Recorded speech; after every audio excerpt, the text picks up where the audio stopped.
చేతిదాకా వచ్చిన పెద్ద contract miss అవ్వడం, నువ్వు జైలు పాలు కావడం, నిన్ను బయటికి తీసుకురావడానికి లక్షలు ఖర్చు అవ్వడం, లైఫ్లో ఎప్పుడూ ఇన్ని ప్రాబ్లమ్స్ ఫేస్ చేయలేదు పాండు. ఆ గోవిందరాజు గారిని బతకూడదు. గోవిందరాజు ఒక్కడే కాదు, వాడి కొడుకు సిద్ధార్థ, మనకి రావాల్సిన కాంట్రాక్ట్ టేక్ ఓవర్ చేసిన వీరేంద్ర, వీళ్ళ ముగ్గురిని తొక్కేయడానికి ఒక మార్గం ఉంది. హలో, నేనమ్మా. చెప్పండి నాన్న. మన శ్రావణికి పెళ్లి కుదిరిందమ్మా. చాలా సంతోషం నాన్న. ఏంటి, డేట్ ఫిక్స్ అయిందా? కానీ అది ఏంటి నాన్న? వాళ్ళకి డబ్బు అవసరమే, ముందే కావాలన్నారు. మంచి సంబంధం, కాదనలేకపోయాను. నీకు తెలుసు కదా, నా పిఎఫ్ రావడానికి కొంచెం టైం పడుతుంది. ఈ లోపు నువ్వు అల్లుడి గారితో చెప్పి ఏమన్నా సర్దగలిగితే. అది ఆయనతో మాట్లాడి చెప్తాను నాన్న. మీరు కూడా మీ ప్రయత్నం చేయండి. అడిగానని ఏమనుకోవద్దమ్మా. ఉంటానమ్మా. సరే నాన్న. ఏమైంది అలా ఉన్నారు? మా చెల్లెలు పెళ్లి కుదిరింది. అవునా? పెళ్ళెప్పుడు? అది డబ్బుతో ముడిపడిన విషయం కదమ్మా, చెప్పడం కష్టం.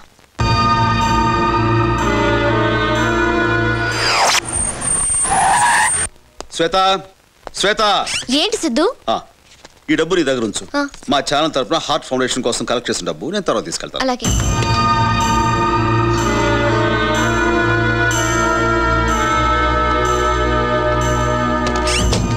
అరే సిద్ధు, ఇంట్లో పెద్దాళ్ళు ఉండగా నాకిస్తారేంటి? అత్తయ్య గారికి ఇవ్వండి.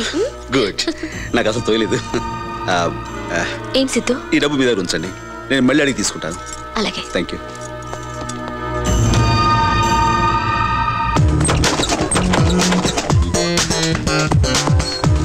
నమస్కారం అండి. నమస్కారం. ఎవరు బాబు నువ్వు? గోవిందరాజు గారి జట్లో కూలోండి అయ్యా. మీ అమ్మాయి గారు మీకు ఈ డబ్బు ఇవ్వమన్నారు బాబు. పంపించిందా? చాలా సంతోషం బాబు. మంచిగా తీసుకుంటావా? అబ్బాయి వద్దండి, అమ్మగారికి ఏమన్నా చెప్పమంటారయ్యా? శుభలేఖలతో వచ్చి కలుస్తానని చెప్పు. వస్తాను బాబు. అలాగే.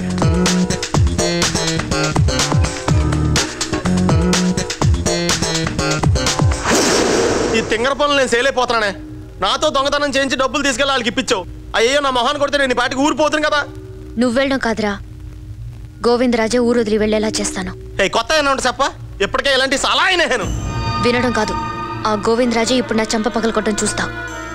ఏ మగాడు కూడా తన భార్యపై ఇంకొకటి చేయి చేసుకుంటే చూస్తూ. నిజమే, ఆ గోవిందరాజు నిన్నెందుకు కొడతాడు? కొడతాడు, చూడు. శ్వేత, వస్తున్నానండి. Day by day life dark అయిపోతుంది. డబ్బులు రావట్లేదు. వస్తున్నా సిద్ధు. ఏంటి ఏంటంటావేంటి?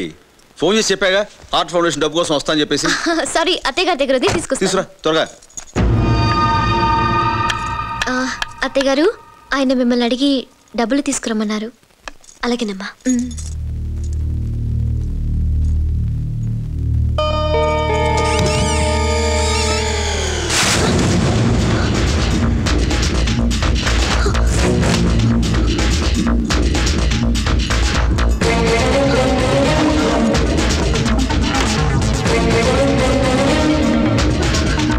అత్తయ్య గారు, ఆయన వెయిట్ చేస్తున్నారు.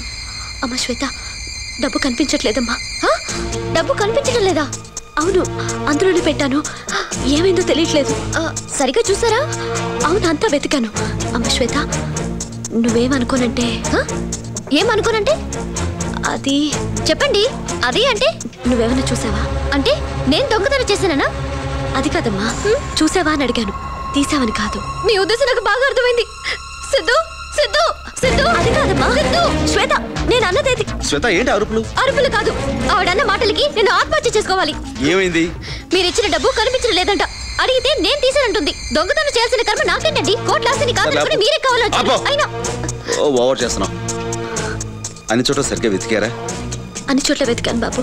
పోనీ ఎవరికైనా ఇచ్చారా? ఒకసారి గుర్తెచ్చుకోపోయారా? లేదు, ఎవరికి ఇవ్వలేదు. ఎవరికి ఇవ్వకుండా. అమ్మా శాంతి, అంతా ఇక్కడే ఉన్నారే. ఎలా ఉన్నావమ్మా? బాగున్నాను. బాగున్నావు బాబు? అమ్మా, చాలా సంతోషంగా ఉందమ్మా. కూతురు అయిన కొడుకులాగా బాధ్యతని భుజాన్ని వేసుకున్నావు. నువ్వు సమయానికి అంత డబ్బు పంపించకపోతే నీ చెల్లెలు పెట్టి శుభ్రాకల దాకా వచ్చేది కదమ్మా. ఏ డబ్బు? నువ్వు పంపించిన డబ్బేనమ్మా. ఇప్పుడే వేంకుడి గారికి ఇచ్చేసి వస్తున్నా. ఉండవే బాబు, వస్తున్నా. అమ్మా, పెళ్లి పనులు చాలా ఉన్నాయి. అల్లుడు గారు వస్తే చెప్పు. ఉంటా బాబు, ఉంటానమ్మా.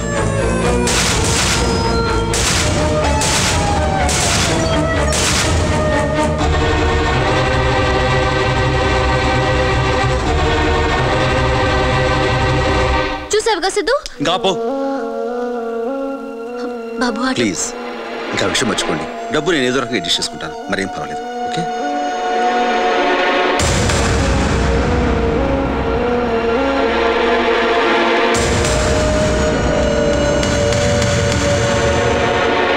మీకు అంత అవసరం అయితే నన్ను అడగాల్సింది, పడేసేదాన్ని. దొంగతనం చేయడం దానికి నా ఇంట్లో నేను దొంగతనం అలాంటి అవసరం నాకు లేదు. మీరు కాకపోతే మీ నాన్నకి డబ్బు ఎవరిచ్చారు? డబ్బులకే కాలేజీ వెళ్ళిపోయా? నా టైం బాగుండి ఆయన సమయానికి వచ్చి నిజం చెప్పండి సరిపోయింది. వయసు రాగానే సరిపోదు, బుద్ధులు కూడా బాగుండాలి. చూడమ్మా, నేను మౌనంగా ఉన్నానంటే తప్పు చేశానని ఒప్పుకున్నట్టు కాదు. దొంగతనం బయటపడినా కూడా ఇంకా బుకాయిస్తున్నారంటే మీకు నిజంగా సిగ్గులేదు.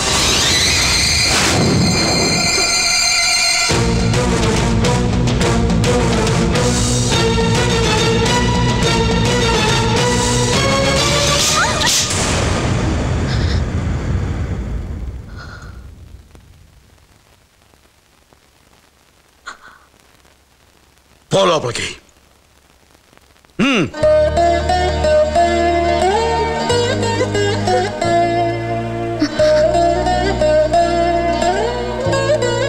నువ్వు లోపలికి వెళ్ళమ్మా, వెళ్ళు.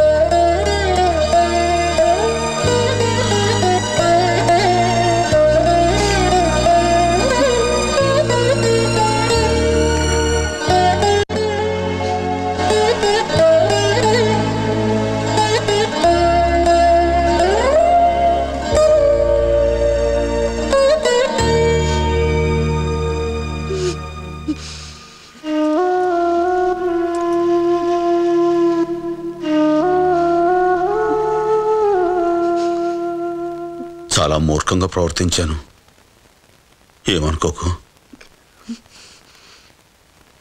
నేనే తప్పు చేయలేదండి. నాకు తెలుసు, నువ్వు నా భార్యవి, ఏ తప్పు చెయ్యవు.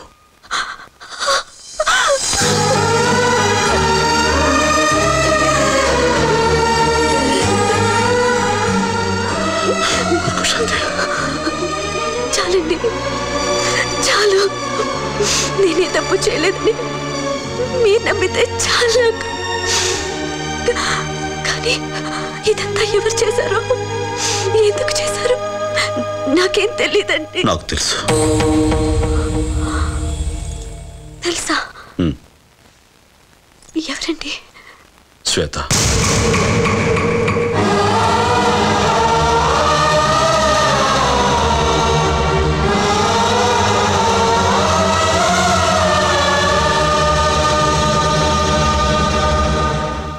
ఈ విషయం చెప్పి బాధ పెట్టకూడదని నీకెన్నాళ్ళు చెప్పలేదు. సంతోషాన్ని అందరితోనూ పంచుకుంటూ బాధని మాత్రం ఒంటరిగా భరించే గొప్పతనం నా భర్తకున్నందుకు నాకు చాలా గర్వంగా ఉందండి. అలాగే బాధగా కూడా ఉంది. ఆ అమ్మాయికి సిద్ధు కావాలి, మనకి వాళ్ళ సంతోషం కావాలి. అందుకే దగ్గరగా ఉండి దూరం అయ్యే కన్నా దూరంగా ఉండి దగ్గర అవుతాం.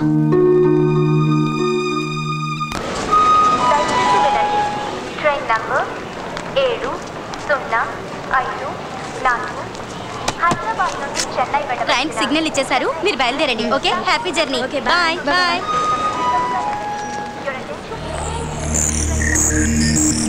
వీళ్ళేంటి స్టేషన్లో?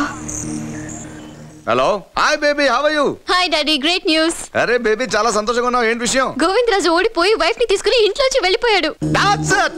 That's my daughter. సరే, ఇప్పుడు ఏం చేయబోతున్నావు? ఇక సిద్ధుని తీసుకుని మన ఇంటికి పర్మనెంట్ గా వచ్చేస్తాను. Okay, bye daddy.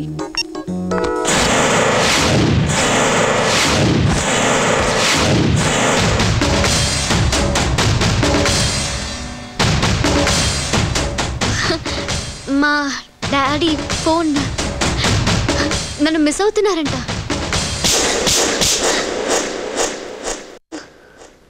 భర్త పరాయి ఆడదాన్ని చూడకూడదు అనుకోవడం ప్రేమ అనిపించుకుంటుందేమో, కానీ తల్లిదండ్రులను చూడొద్దనటం పాపం. పో ఇక్కడి నుంచి.